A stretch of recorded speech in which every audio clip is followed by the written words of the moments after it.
permukaan bumi kurang lebih 71,1% berupa lautan dan kurang lebih 29,9% berupa daratan. Laut telah mendominasi permukaan planet kita ini. Laut terbentuk oleh proses yang sangat panjang. Berdasarkan teori para ahli, pada awalnya air laut masih sangat asam. Temperaturnya pun juga masih sangat tinggi. Lalu, secara perlahan, temperatur laut ini mulai dingin dan mulai terbentuk kehidupan. Pembentukan laut secara garis besar dipengaruhi oleh pergerakan lempeng tektonik. Bahkan saat ini hingga masa yang akan datang, morfologi dan posisi laut terhadap daratan akan terus berubah karena hal ini.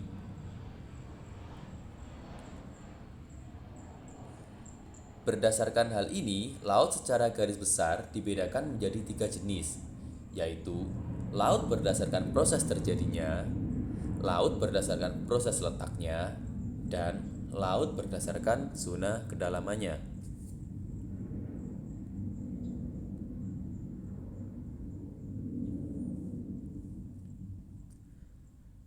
Berdasarkan proses terjadinya, laut dibagi menjadi 3, yaitu laut transgresi, laut ingresi, dan laut regresi.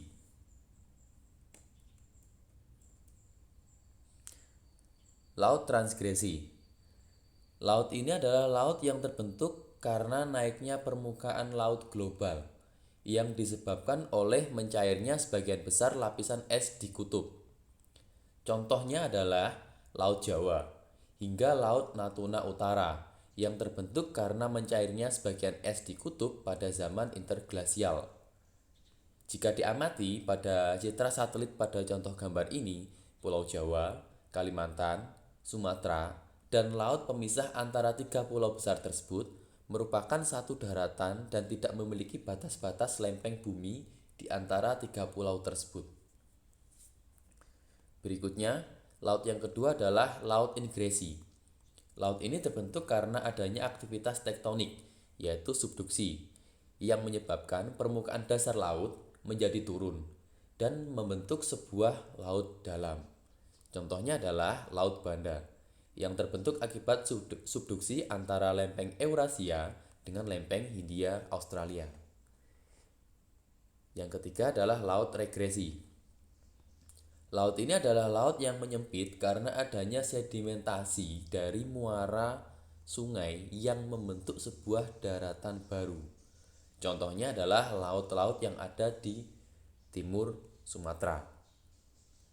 Kenapa kok laut yang ada di timur Sumatera? Karena sebagian besar sungai yang ada di Sumatera itu terbentuk atau memiliki muara yang berada di timur Sumatera. Dan muara-muara inilah yang membawa endapan berupa lumpur yang diendapkan ke laut timur Sumatera dan membentuk sebuah daratan baru seperti yang ada pada contoh gambar di slide ini.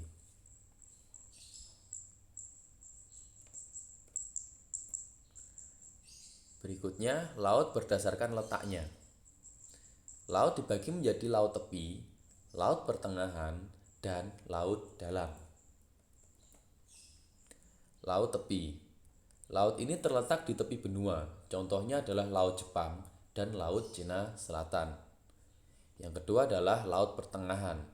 Laut ini terletak di antara 2 benua, misalnya Laut Tengah dan Laut Merah.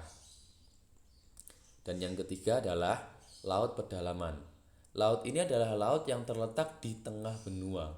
Loh, kok bisa disebut laut? Kenapa kok nggak disebut danau? Kan perairan yang dikelilingi daratan. Pada umumnya kan perairan yang dikelilingi oleh daratan kan disebut danau. Tapi kenapa ini kok disebut laut? Oke, silahkan cari alasannya, lalu kemudian sisipkan alasan tersebut pada rangkuman yang kalian buat dari video ini. Contoh laut ini adalah contoh Laut Hitam dan Laut Kaspia.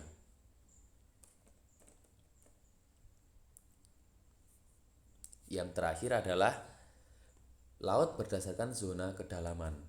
Laut dibagi menjadi 4 zona, yaitu zona litoral, yang memiliki kedalaman atau letak pada zona pasang surut air laut.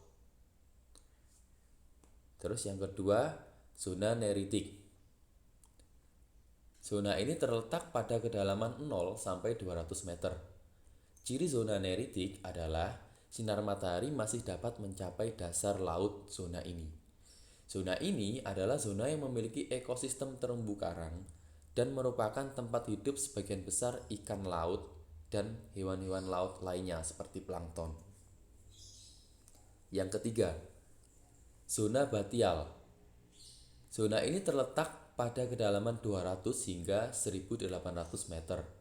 Ciri zona batial adalah tidak terdapat cahaya matahari atau sinar matahari tidak dapat menembus zona ini. Yang terakhir adalah zona abisal. Zona ini terletak pada kedalaman lebih dari 1800 meter. Zona ini pada umumnya direpresentasikan sebagai palung laut.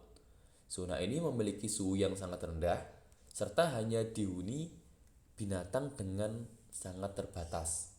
Kalaupun ada itu hewan-hewan yang unik dan sangat berbeda dengan ikan-ikan yang ada di laut-laut dangkal, karena memang pada zona abisal ini memiliki hampir tidak bisa ditembus cahaya, jadi sangat gelap zona ini. Jadi itulah jenis-jenis laut yang dapat kita pelajari secara singkat. Semoga dapat menambah wawasan baru dan bermanfaat.